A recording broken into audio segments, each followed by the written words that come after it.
El Señor esté con vosotros. Lectura del Santo Evangelio según San Juan.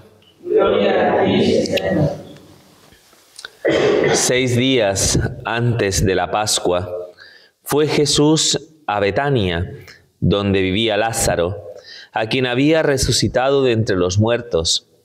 Allí le ofrecieron una cena. Marta servía y Lázaro era uno de los que estaban con él a la mesa. María tomó una libra de perfume de nardo auténtico y costoso, le ungió a Jesús los pies y se los enjugó con su cabellera. Y la casa se llenó de la fragancia del perfume. Judas Iscariote, uno de sus discípulos, el que lo iba a entregar, dice: ¿por qué no se ha vendido este perfume por 300 denarios para dárselos a los pobres? Esto lo dijo no porque le importasen los pobres, sino porque era un ladrón, y como tenía la bolsa, se llevaba de lo que iban echando. Jesús dijo: déjala, lo tenía guardado para el día de mi sepultura, porque a los pobres los tenéis siempre con vosotros, pero a mí no siempre me tenéis. Una muchedumbre de judíos se enteró de que estaba allí y fueron no solo por Jesús, sino también para ver a Lázaro, al que había resucitado de entre los muertos. Los sumos sacerdotes decidieron matar también a Lázaro porque muchos judíos por su causa se les iban y creían en Jesús. Palabra del Señor. Bueno, iniciamos esta Semana Santa con la celebración del Domingo de Ramos y de la Pasión del Señor, para intentar conectar con la celebración del Triduo a través de estos 3 días, lunes, martes y miércoles santo, donde la Iglesia hace una reflexión acerca del contenido de una promesa, ¿de acuerdo? Desde que el pueblo fue errante, desde que el pueblo fue de alguna manera desterrado como consecuencia de la incursión en el norte del imperio asirio y en el sur del imperio babilónico, se fue configurando la promesa, una promesa que es una promesa de salvación y de redención. Esa promesa de salvación y de redención va a estar siempre asociada a la figura del Mesías, Rey y Salvador de la dinastía de David, y que de algún modo va a realizar su justicia, que entendiéndola bien, no es como la entendemos nosotros, ¿no? Porque para nosotros justicia es ojo por ojo, diente por diente, ¿no? Pues para el Señor la manifestación de su justicia consiste fundamentalmente en atender a la necesidad del pueblo, que se siente de alguna manera que está destrozado como pueblo, como consecuencia, eso sí, de su pecado, pero Dios quiere ofrecerle la posibilidad de resarcirse de esa situación a través de su fidelidad, a través de su amor misericordioso. Por eso, estos textos que vamos a escuchar estos 3 días y el Viernes Santo, que son los 4 cánticos del siervo de Yahvé, van a ir poco a poco configurando, ¿no?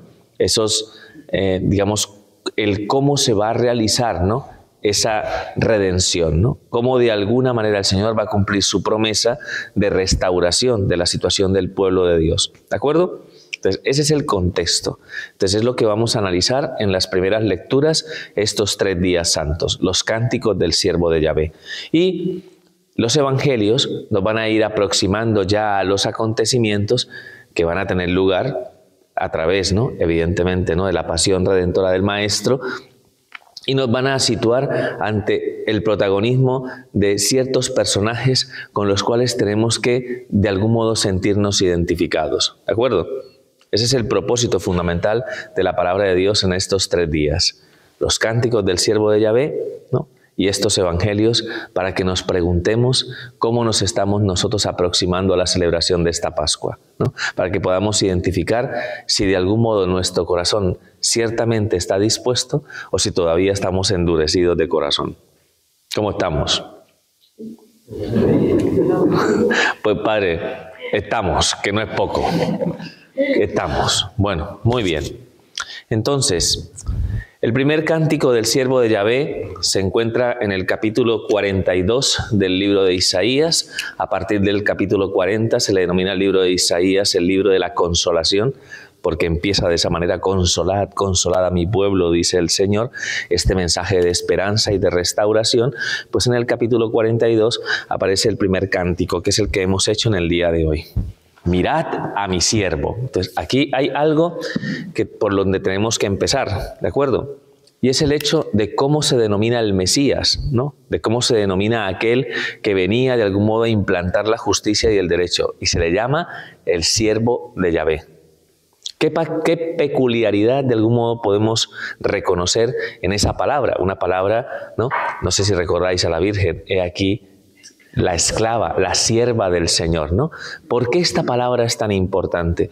Porque esta palabra expresa una idea que es fundamental en la relación de Dios con su pueblo, ¿de acuerdo? Y es el hecho de que cada uno de nosotros debería responder con docilidad a los planes de Dios. ¿Pero qué es lo que ha traído consigo el pecado? Lo contrario, el que se produzca una resistencia de tal forma que en nosotros hay una cierta dureza, una cierta incapacidad de dejarnos interpelar por la palabra de Dios. Nos cuesta acogerla. ¿Por qué? Pues somos duros, somos tercos, somos cabras, no ovejas. ¿De acuerdo? La oveja sería lo particular que define, ¿no?, fundamentalmente la relación de Dios con su pueblo, en el sentido de que Él es el pastor, nosotros las ovejas. Pero tenemos que ser capaces de identificar esa traza, esa huella que está presente en nuestra naturaleza y que nos lleva a resistirnos a los planes de Dios. Ahí está, creo que, la esencia fundamental del pecado en el corazón del hombre, ¿de acuerdo? Su resistencia, su orgullo, su amor propio, su ser tosudo, ¿no? Y el no dejarse de alguna manera conducir por el Señor. Para nosotros se puede traducir en autosuficiencia, ¿no? ¿Me explico? En el hecho, de alguna manera, de que somos nosotros los que determinamos cómo tienen que ser las cosas, ¿de acuerdo? Y no sabemos escuchar la voz del Señor, o no sabemos acoger una sabiduría que pueda iluminar nuestra vida. Entonces, para sanar esa herida, que es una herida que, si nos vamos al libro del Génesis, es una herida que está determinada por la desobediencia y por el orgullo, ¿de acuerdo? Pues evidentemente las características de aquel que viene a salvar a la humanidad van a estar revestidas de lo contrario, evidentemente, ¿no? Y ahí viene la figura del siervo, ¿no?, que, digamos, describe, ¿no?, una situación de docilidad y, en definitiva, de humildad al cumplimiento de los planes de Dios. Por eso, cuando dice, he aquí mi siervo a quien sostengo, claro, porque el indócil se deja sostener, primero que todo, no necesita de Dios, con lo cual va a su bola, ¿no?, va a su aire, ¿no? Entonces no necesita ser sostenido. ¿Por qué? Porque el soberbio y el orgulloso dice, yo puedo. Yo puedo, yo soy capaz. Yo no necesito de nadie. No necesito de Dios, no necesito de la iglesia, no necesito de nada. Yo puedo solito, ¿no? Pero el que de algún modo entiende la necesidad, ¿no?, de esa comunión con Dios, sabe perfectamente que es débil, que es frágil y que de algún modo necesita ser sostenido. Y ese ser sostenido, esa docilidad o esa humildad es la que en definitiva complace a Dios. ¿Qué es lo que realmente complace el corazón de nuestro Dios? Un corazón contrito y humillado, el Señor no lo desprecia. ¿Entendemos eso? Fundamental para poder comprender, digamos, todas esas características que vamos a encontrar reflejadas en la persona de Cristo cuando encarne estas profecías, ¿no?, y se nos muestre, ¿no?, delante de nosotros como aquel que complace al Padre, ¿no? ¿Lo recordáis? ¿En qué escenas? Por ejemplo, en la transfiguración y en el Jordán, el día del bautismo. He aquí mi Hijo amado en el cual me complazco. ¿Y qué es lo que le complace fundamentalmente al Padre?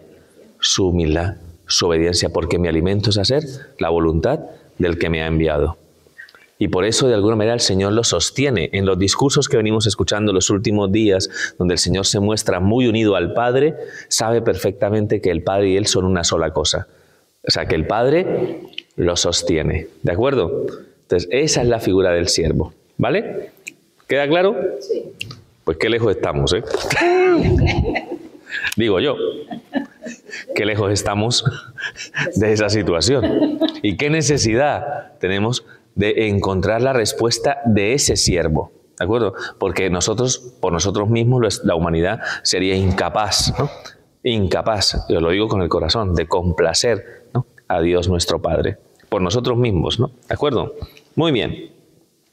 En él he puesto mi espíritu y sobre él he puesto mi espíritu sobre él y manifestará la justicia a las naciones. Esa es la otra característica fundamental, ¿no?, del siervo de Yahvé, que sobre él reposa el espíritu del Señor. Por tanto, nosotros le llamamos el ungido de Yahvé, el ungido del Señor. ¿Y esa palabra cómo se llama? El Mesías o el Cristo, ¿no? Ambas palabras significan lo mismo. Está el Espíritu del Señor. Como tiene el Espíritu, tiene el poder de transmitirlo y de comunicarlo. Porque lo que tiene necesidad fundamentalmente el hombre en su comunión con Dios es de la participación de su vida. ¿De acuerdo? Entonces, ¿tenemos esa vida? Bueno, como consecuencia del pecado, ¿el pueblo gozaba de esa vida y de esa comunión? No. No. Había un cortocircuito ahí, ¿me explico? No llegaba la corriente de gracia al corazón del hombre. El pecado original privó al hombre de la participación de la vida de Dios. Entonces se supone que el ungido del Señor va a restaurar esa herida y va, siendo portador del Espíritu, va a transmitir y comunicar ese Espíritu al pueblo de Dios, manifestando la justicia de Dios, que es la tarea que tiene. Por eso a él se le llamará el Señor nuestra justicia. ¿Cómo definirías la justicia?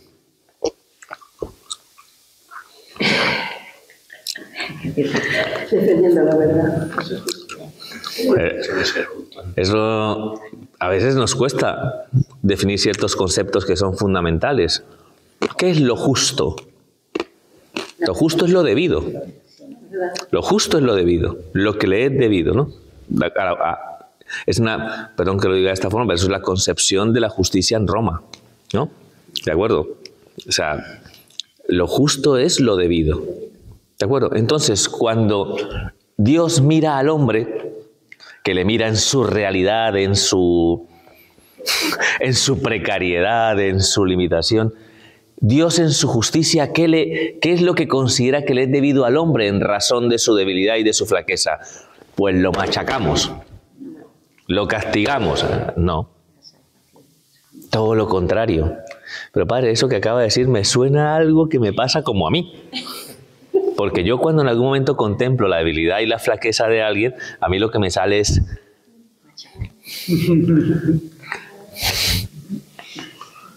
Entonces esto parece que es contrario a la lógica del hombre, cuya justicia se muestra imperfecta. Por eso dice, no gritará, no clamará y no voceará por las calles. ¿Qué es lo que quiere decir de esa manera? Que no hará esto. No. ¿No tocará a Toñi? No. No pondrá el dedo en la llaga. No pondrá el dedo en la llaga. No viene a denunciar, no viene a condenar. Por eso dice que no gritará, que no voceará por las calles, ¿no? Tened mucho cuidado, porque actuamos totalmente en dirección opuesta a como actúa Dios. ¿De acuerdo? Ya. Entonces, no viene a condenar y a juzgar de esa manera, ¿no? Como lo hacemos los hombres, como hacemos nosotros, como practicamos nosotros la justicia. La caña cascada no la quebrará, la mecha vacilante no la apagará. Esto es experiencial, os lo digo con el corazón. Si a ti de alguna manera, ¿no? O sea, hace el esfuerzo, ¿no?, mental, ¿no? Tú ves que hay una vela, ¿no?, que se está extinguiendo y que tiene una llamita que la pobre llama hasta que... ¿Tú qué haces? Te sale por naturaleza, ¿es verdad? Te sale. ¿Me explico? Esto ya está... Esto ya nada... Si ves algo que está medio cascaíto, así que está a punto de romperse, ¿qué haces tú? Pues lo terminas de romper, ¿no? Es que hasta nuestra naturaleza nos muestra esa realidad. Evidentemente esa caña cascada, ese pábilo vacilante, ¿de acuerdo?, representa a la humanidad en su fragilidad, en su pecado, ¿de acuerdo? Y Dios, al contemplar esa realidad, ¿no?, ¿aniquila? No. ¿Destruye? No. Dios restaura. Restaura. Esa expresión de los libros proféticos, el Señor hace nuevas las cosas.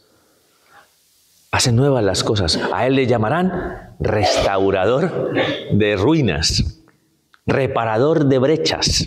¿De acuerdo? Que buen trabajo tendría aquí, seguramente. Buen trabajo tendría aquí. Esa es la forma como Dios entiende la manifestación de su justicia. Y dice, ¿no?, el texto del libro de Isaías, hasta implantar la justicia en el país. Hasta implantar la justicia, no manifestará su justicia y no vacilará y no se quebrará. ¿De acuerdo? Con tal de mostrar, con tal de manifestar esa justicia de parte de Dios para el hombre, estará dispuesto a llegar hasta las últimas consecuencias. ¿Me explico? Porque no es una tarea fácil, ¿no? ¿Amar al hombre es una tarea fácil? ¿A cuál hombre, padre? ¿A mi marido? Porque esa tarea es muy dura, ¿eh? Bueno, lo decía en el sentido... En el sentido... amplio de la palabra. O sea, que Chusa se puso roja, que lo sepas, Lo que pasa es que para... Entonces, curiosamente, nosotros somos conscientes que amar a la humanidad no es una tarea fácil, porque la humanidad no se deja amar. ¿Me explico? Cuando Dios de alguna manera manifiesta su gracia y se acerca al hombre para reconducirle, para de alguna manera señalarle lo que está haciendo mal, para reconducir sus pasos para que pueda encontrarse con la verdad, ¿el pueblo le escucha? No. O sea, el pueblo normalmente se rebela y pugna contra aquel que le ama. No sé, yo creo que algunos seguramente habrán tenido esa experiencia en la educación de los adolescentes y los jóvenes, ¿no? Que uno los intenta amar y los intenta... Es una queja que me han dado a mí. Y uno intenta amar, padre, uno intenta amar. ¿Y cómo le responden? ¿Cómo me responden? Entonces es que me dan muchas más ganas de amarles, padre. Sí. ¿Me entendéis? Es difícil amar al hombre. A la humanidad es difícil amar. La humanidad es muy dura de amar. Y sin embargo, el siervo no descansará, no se quebrará ante esa resistencia, hasta implantar la justicia, hasta que se manifieste de una manera clara la justicia de Dios para con su pueblo, que ya sabéis que, como lo hemos leído, está revestida, de misericordia y compasión. ¿De acuerdo? Es un Dios que ama hasta las últimas consecuencias. Interesantísimo. En su ley esperan las islas. ¿Las Canarias? No. Eran los confines de la tierra, ¿no? Hasta donde más o menos, ¿no?, entendíamos que el judío, ¿no?, entendía los límites del orbe, ¿no? Hasta en todos los rincones de la tierra la expresión es las islas. ¿De acuerdo? Muy probablemente se refería, ¿no?, al contexto geográfico, sobre todo la zona, pues, del Mediterráneo, la zona del Peloponeso, toda esta zona que era como hasta donde más o menos ellos entendían que los judíos se habían dispersado, ¿no?, como consecuencia de las invasiones, ¿no? ¿Hasta dónde va a llegar esa justicia de Dios? A todos los rincones de la tierra, por donde el pueblo fue disperso como consecuencia del pecado. ¿De acuerdo? Bueno, esto dice el Señor, que, bueno, es una introducción, el que creó los cielos, la tierra, hay que confiar en Él, ¿no?, evidentemente, porque es el que es fuente de toda sabiduría y de toda verdad, el que da el respiro al pueblo que habita en el mundo, el que da aliento a quienes caminan por ella. Entonces hay que fiarse de ese Dios, ¿no? ¿Me explico? Porque es quien lo sostiene todo. ¿Se le escapa algo a Dios? No. Entonces, por eso la manifestación de su justicia no puede generar en nosotros ninguna duda. Ninguna duda. ¿Vale? Ya sabéis que Santa Faustina Kowalska, la vidente del cuadro de la Divina Misericordia, ¿de acuerdo? Un momento le pregunta al Señor, Señor, ¿cuáles son los pecados que más te conduelen tu corazón? O sea, los de la fe, los de la carne, ¿cuáles son los pecados? Faustina, lo que más conduele mi corazón es que la humanidad desconfíe de mi misericordia. Muy fuerte, ¿eh? Muy fuerte esa respuesta. ¿Hasta qué punto, no, nosotros no confiamos en el Dios creador? en el Dios que sostiene todo cuanto existe, en el Dios que es el Dios de la historia, el que no se le escapa absolutamente nada. ¿Podemos creer y confiar en su respuesta? Sí. Es como... Es necesario abrir el corazón a eso que el Señor nos ofrece, ¿de acuerdo? No podemos ser tan insensatos, ¿no? De alguna manera, ¿no? Como limitarnos, ¿no? Solamente, ¿no? Al arbitrio de nuestra propia forma de leer la realidad, que siempre será limitada. Por eso tenemos muchos problemas y dificultades a la hora de situarnos, de comprender lo que acontece en nuestra vida, porque no confiamos en Dios. Nos falta fe y confianza en Él, ¿de acuerdo? Yo, el Señor, te he llamado en mi justicia, te cogí de la mano y te formé, y te hice alianza del pueblo y luz de las naciones. Por tanto, ya, ¿no? Dentro del contexto de estas promesas mesiánicas, referidas a la figura del siervo, aparece, ¿no? El concepto de alianza, ¿de acuerdo? El concepto de una alianza que ya sabéis que, como lo dicen los libros proféticos, será una alianza nueva y eterna, ¿no? Donde el Señor de algún modo será luz para las naciones. Y eso será extraordinario porque este concepto va a acompañar también nuestra celebración festiva de la Pascua, ¿no? Cuando encendamos el cirio pascual, a través de ese cirio pascual que se enciende en la noche, vamos a recordar este texto. Ese texto. ¿Qué era la oscuridad para el hombre? ¿O qué es la oscuridad para el hombre? Pues su pecado, ¿no? Su desgracia, su limitación. Y Jesús, de alguna manera, resucitando de entre los muertos, nos ha abierto a nosotros un camino, porque donde hay luz, evidentemente donde hay luz, podemos caminar. ¿Me explico? Si hubiese oscuridad, estaríamos perdidos completamente. Tú imaginas que hay una oscuridad, pero oscuridad, oscuridad, oscuridad. No se ve nada, ¿no? Sabes que cuando hay oscuridad de esta densa, no se puede ver ni siquiera lo que hay delante de tus ojos, ¿no? Y de ponte en camino. ¿Hacia dónde? O sea, ¿hacia dónde vas? Si no tienes cómo guiarte, no tienes la certeza de cuáles son los pasos que tienes que dar. Ah, no, yo puedo solo. Vete. A ver en dónde terminas. ¿Me explico? Que yo puedo, que yo sé, que yo...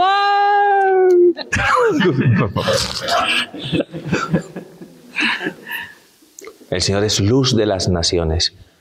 Viene a iluminar el camino del hombre, ¿no? Para iluminar a los que viven en tinieblas y en sombras de muerte, para guiar nuestros pasos por el camino de la paz, ¿no? Entonces, es extraordinaria, ¿no? Todas las imágenes, ¿no? Todos los signos nos van a acompañar. Acordaos de esto, porque de alguna manera nuestra Pascua está ligada a todos estos elementos. Estamos hablando de unción y mañana es la misa crismal. ¿Me explico? Y estamos hablando de unción. Estamos viendo cómo esta promesa, ¿no? Atraviesa toda la lógica de nuestra vivencia, ¿no? Como pueblo de la nueva alianza. ¿De acuerdo? Porque tenemos al siervo en medio de nosotros, ¿no? ¿De acuerdo? Al siervo de Yahvé, a nuestro Señor. Para que, siendo luz de las naciones, abra los ojos al ciego, saques a los cautivos de la cárcel, de las prisiones a los que habitan en tinieblas. Nunca mejor dicho, ¿no? Somos ciegos, somos esclavos. Uy. ¡Qué certeza! Es que, padre, es que llevamos 40 días, ¿no? Dándonos caña, ¿no? Para poder llegar a esta certeza de que somos ciegos, ¿no? Nos ciega el pecado, evidentemente, ¿no? Somos esclavos, ¿no? Porque nuestro corazón muchas veces se ata, se condiciona a muchas realidades, ¿no? Donde falsamente esperamos encontrar el fundamento de nuestra esperanza, ¿no? O la plenitud de nuestra vida. Y ahora, de algún modo, tenemos la oportunidad para que el siervo de Yahvé, siendo luz, ¿no? Ilumine nuestro camino y podamos ver hacia dónde conducir nuestros pasos y podamos, ¿no? Liberarnos, ¿no? De todo lo que nos condiciona, lo que nos ata, lo que nos impide de alguna manera caminar con vigor y con esa esperanza a la que Dios nos llama. Entonces es una promesa que el Señor quiere cumplir en nuestra vida en esta Semana Santa. Entonces ojalá que acojamos la invitación que nos hace el Señor para que nuestra mirada descanse y ponga toda su esperanza en la figura de ese siervo que poco a poco va encaminándose hacia dónde, hacia la cruz, ¿no? hacia el trono, ¿no? Donde manifiesta, ¿no? La magnificencia de su reinado, ¿no? ¿De acuerdo? Se hizo rey y ayer lo proclamamos así, de esa manera, con los ramos, ¿no? Lo proclamamos como rey, pero como rey humilde, como rey, ¿no? Que entrega su vida por nosotros, ¿no? Como un rey que no se impone, sino como un rey que se pone al servicio del pueblo de Dios, ¿no? ¿De acuerdo? Pues muy bien, extraordinario. Estos textos son muy bonitos, ¿eh? Así que si los queréis luego volver a leer y meditar mucho más, después de lo que hemos hecho ahora, que es un ejercicio, ¿no? De profundización de este cántico del siervo de Yahvé, Isaías 42, ¿de acuerdo? Para que cale un poquito más, ¿de acuerdo? Para que cale un poquito más. Yo no tengo necesidad. Ahí está el problema. Ahí está el problema. Hay que ser dóciles. A ver cuando mañana pregunte, ¿quiénes han leído ayer la lectura del cántico del siervo de Yahvé? Pues que yo, padre, lo he leído. ¿Ah? Y me he dormido luego. Bueno, el Evangelio que hemos escuchado en este día, ya estamos 6 días antes de la celebración de la Pascua de Cristo, ¿de acuerdo? Y el Señor se va a su centro de operaciones, ¿no? Especiales en Jerusalén, que era Betania, ¿no? O sea, era el lugar donde Jesús descansaba, ¿no? Era el lugar de esta familia, de estos hermanos. Fijaos el Señor, qué maravilloso es que el Señor nos muestre a través de varios momentos que Él también, de algún modo, siendo Dios, encontraba, ¿no? La alegría y el gozo de los amigos. No sé si me entendéis. Eso es bonito entenderlo, ¿no? De por qué es tan importante crear lazos de comunión, ¿no? Porque de algún modo no hay una experiencia eclesial individual, ¿no? No sé, pues son dos conceptos que son... no somos iglesia, no somos islas formando un archipiélago, no somos una comunidad, ¿no? En la que nos apoyamos mutuamente para recorrer este camino que recorremos de fe, ¿de acuerdo? Pues muy bien, pues el Señor está ahí en Betania, ¿de acuerdo? Y ahí pues ya ha acontecido la resurrección de Lázaro. Imaginaos lo que se viviría en esa casa, ¿no? O sea, esa casa debería... Yo siempre digo que yo le pondría a mi finca, ¿no? Le pondría Betania. Sí, sí. No sé si me entiendes. O sea, es un nombre, es el hogar en el que Cristo está a gusto. Porque ahí están sus amigos. ¿Verdad? Está muy bien. No sé si me entendéis. No sé si me entendéis. O sea, sí. Os dejo esa... El próximo chalet que nos compremos, le pondremos Betania, ¿no? Bueno, muy bien. Pues Jesús está ahí, en ese lugar, y aquí aparece de alguna manera, ¿no? Pues varias circunstancias, ¿no? Que nos llevan a la meditación y a la confrontación interior, ¿no? Lo primero que aparece, ¿no? Bueno, lo de Marta es normal, ¿no? Pues estaba ahí y Marta servía, ¿no? Bueno, Marta, pues ya sabéis, ¿no? Pues Marta, ¿no? Te preocupa mucho y aquí... Marta, el servicio. Está muy bien, ¿no? Al servicio del Señor. Lázaro, que ha resucitado y que se sienta a la mesa con el Maestro, que comparte la mesa. Y mientras tanto, María, que ya sabéis que en su momento el Evangelio dijo que había escogido la mejor parte y que no le sería robada, esa disposición que tenía su corazón de rendirse ante el Maestro, ¿no? Que es como tener el corazón abierto, ¿no? Es una mujer más contemplativa en sí misma, ¿no? ¿De acuerdo? Abierta de corazón, ¿vale? Y de repente, ¿no? Pues le nace, ¿no? Ante esa situación, por gratitud, por cariño, por cercanía, por todo lo que había en esa disposición, ¿no? Que tenía, que es una disposición admirable, generosa, a más no poder, ¿no? Pues entonces coge un perfume de nardo costoso que Judas lo valora y lo tasa, y seguramente que lo tendría en 300 denarios, o sea, eso es un pastón. Un pastón, ¿de acuerdo? 300 denarios es un pastón, ¿de acuerdo? Ten en cuenta que el denario es el sueldo de un día, más o menos, ¿no? Entonces tú haces cálculos, ¿no? Más o menos con los datos que tenemos de cuánto no puede costarle a una persona trabajar un día, ¿no? Al año. Y eso multiplícalo por 300. Entonces Era mucho dinero, ¿de acuerdo? Y es algo que de alguna manera, ¿no? Entre comillas, ¿no? Esa propiedad, ¿no? Ese valor, ¿no? De algún modo ella es capaz, ¿no? En algún momento de ofrecerlo, ¿no? De la manera como lo ofrece, enjugando los pies del maestro, lavando sus pies, secándolos con su cabellera, enjugándolos en el perfume, ¿no? O sea, y dice después la palabra de Dios algo bonito, y la casa entera se llenó del perfume, ¿no? ¿No? ¿Qué es eso? Eso es el amor y la caridad. El amor y la caridad es la que tiene esa fuerza, ¿no? O sea, pensad, ¿no? De algún modo que la caridad y el amor es lo que manifiesta la capacidad que tenemos de tener un corazón espléndido y generoso.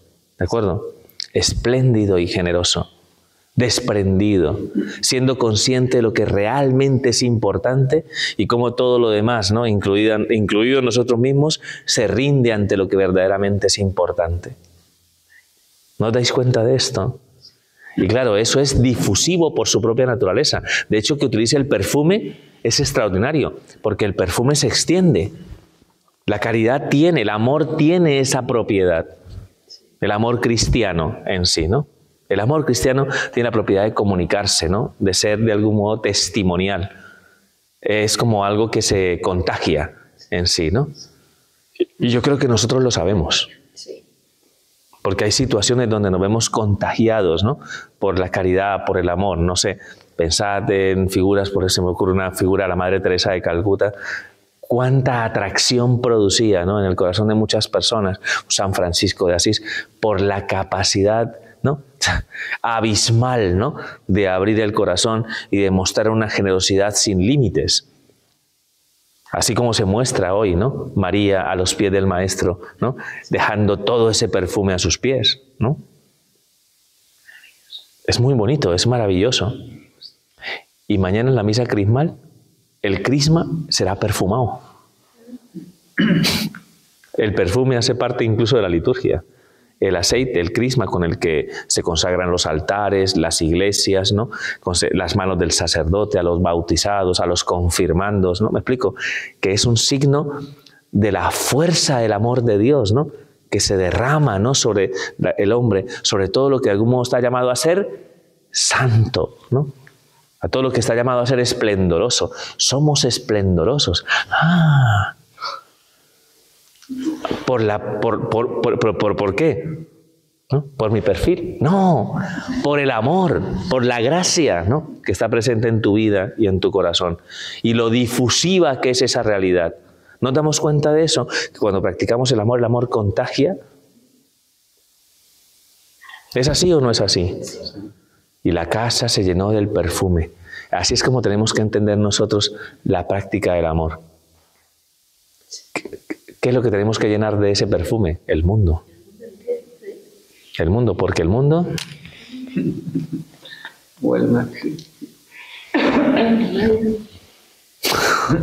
El mundo necesita, ¿no? Necesita de algún modo ese amor. ¿De acuerdo? Ese carácter difusivo. Mañana es una de las meditaciones que tenemos en la misa crismal acerca de lo que es el poder de estos aceites en sí mismos, ¿no? ¿De acuerdo? Sobre todo el crisma, que es el que es perfumado. Porque ese perfume representa el amor de Dios, el amor caridad. ¿De acuerdo? Muy bien. Y esto, ¿no? Nos deja una sensación, ¿no? Uno está viendo esta escena y ya uno como que se va, ¿no? O sea, hasta que llega Judas. Y llega Judas y nos hace ver lo que es la humanidad, ¿no? De Judas, que de repente le molesta la actitud de María. Le molesta esa acción de amor. Porque su corazón está envilecido. ¿Qué envilece el corazón de Judas? La ambición y la codicia. Era un hombre ambicioso, codicioso, ¿no? Y por eso le robaba al maestro. Bueno, le robaba a los suyos, ¿no? Se cogía siempre, ¿no? de la bolsa. Claro, era el ecónomo, claro, bueno,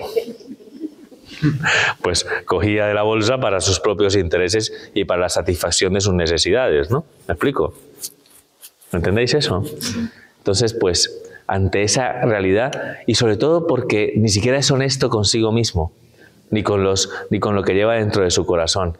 De repente la critica y la juzga porque de alguna manera ese perfume se hubiera podido vender y dárselo a los pobres. Claro, pasando por mí, y yo me hubiera quedado con 150. Por supuesto que lo que él estaba pensando era cuánto se podría haber, ¿no? Quedado él, ¿no? De esa realidad, y lo disfraza de caridad, pero él no puede entender ese concepto porque su corazón está cerrado y endurecido, porque está atado, porque es esclavo, porque es ciego. Porque es ciego. ¿Y hasta qué punto esa realidad, ¿no?, nos impide a la humanidad poder de algún modo experimentar esa gracia, ¿no?, que el Señor le quiere ofrecer? Por eso esa actitud va a llevar a Judas hasta donde lo va a llevar, ¿no? Porque su desenlace es dramático no sé, o sea, en realidad es deprimente, ¿no?, ver hacia dónde puede conducirse la humanidad cuando cierra su corazón al amor, ¿no? Por eso es tan importante la confrontación, ¿no? ¿Quién, en medio de esta balanza, ¿no?, que se pone aquí, ¿con quién te identificas tú?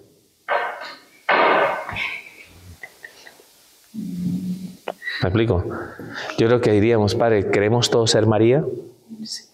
Yo creo que aquí más o menos todos queremos ser María, pero nos sale a veces unas cuantas... Nos salen unos cuantas, ¿no?, como flequillos de Judas, ¿no?, que hacen, ¿no?, que en un determinado momento, ¿no?, como que nos perdamos, ¿no?, la posibilidad de dilatar y ampliar nuestro corazón para que precisamente, ¿no?, esa gracia nos lleve a ser suave aroma de Dios, ¿no?, que podamos transmitir y comunicar esa caridad a los demás, ¿no? ¿Me explico? Queda de manifiesto con el Evangelio también el hecho de cómo los judíos, ¿no? Porque van todos allí. Claro, tú imaginaos la situación, es que Lázaro ha resucitado entre los muertos, ¿me explico? Entonces todo el mundo quiere allí, quiere saber qué ha pasado. A ver, iban muchos de cotillas seguramente, por supuesto, pero claro, esa situación provocaba un encuentro, ¿no?, con una realidad que les permitía, ¿no?, pues evidentemente respirar, ¿no?, ese perfume. Y claro, muchos se rendían, ¿no?, se rendían ante las palabras, ante el ejemplo, ¿no?, de este marco, ¿no?, que nos presenta hoy el Evangelio. Y los otros judíos, los de Jerusalén, los que como Judas, ¿no?, en algún momento mantenían endurecido el corazón, toman la decisión de quitarse de en medio a Lázaro. Ostras, o sea que en ese aspecto nos va a pasar lo mismo, vamos a encontrarnos con la misma dificultad que tuvo el Hijo de Dios a la hora de mostrar un amor que, como les decía ahora, encuentra la resistencia del hombre y que es perseguido y ajusticiado. Entonces, en la figura de Lázaro, ¿no?, en el hecho de decir, todo el que sigue a Jesús se convierte en objetivo, ¿no?, de esta tendencia, de esta fuerza del mundo, que de alguna manera es incapaz de sostenerse ante la presencia del amor. ¿Eso lo vemos hoy? Sí. Está presente en nuestro mundo, en nuestra sociedad. Y por eso debemos pedir la gracia al Señor, ¿no?, para que de algún modo Él nos sostenga, no tengamos miedo, ¿no?, y que seamos capaces, ¿no?, de decir con el Señor, de algún modo estamos dispuestos. Estamos dispuestos a llegar hasta el final. ¿Qué me diríais? Que sí. Que sí. Que sí, ¿no? Sí. Pues eso lo dijo Pedro, ¿eh? Eso lo dijo Pedro. Prefiero que me digáis, Padre, vamos a pedirle al Señor que nos sostenga. Vamos a pedirle al Señor que nos ayude a tener un corazón manso y humilde. Vamos a pedirle al Señor, ¿no?, que podamos dejarnos interpelar por la fuerza de su amor, para que podamos llegar hasta el final. porque sabemos que por nosotros mismos, y eso lo veremos en el Evangelio en estos días, cuando nos encontremos a un Pedro que decía, sí Señor, yo contigo hasta a donde sea. Yo, claro, hasta la muerte, así. Pero necesitamos su gracia, ¿de acuerdo? Necesitamos su gracia. Debemos recordar que somos siervos. Acordaos de eso. Y el siervo es sostenido. ¿Me explico? No demuestra nada, sino que es sostenido. Así que vamos a pedir esa gracia especial, vamos a continuar la celebración eucarística y que estos días sean para reflexionar, ¿de acuerdo? Que sean de profunda reflexión de lo que la palabra de Dios nos está transmitiendo y nos está haciendo ver. Porque son textos muy profundos, ¿no? Muy de meditación, ¿no? Muy de estar ahí a los pies del Señor, ¿no? Hablando con Él y abriéndole el corazón, diciendo, Señor, ¿no? Haz que vea, libérame que soy un esclavo, ¿no? Pues pedid esa gracia al Señor de corazón, ¿de acuerdo? Gloria al Padre, al Hijo y al Espíritu Santo. Como era en el principio, ahora y siempre, por los siglos de los siglos. Amén.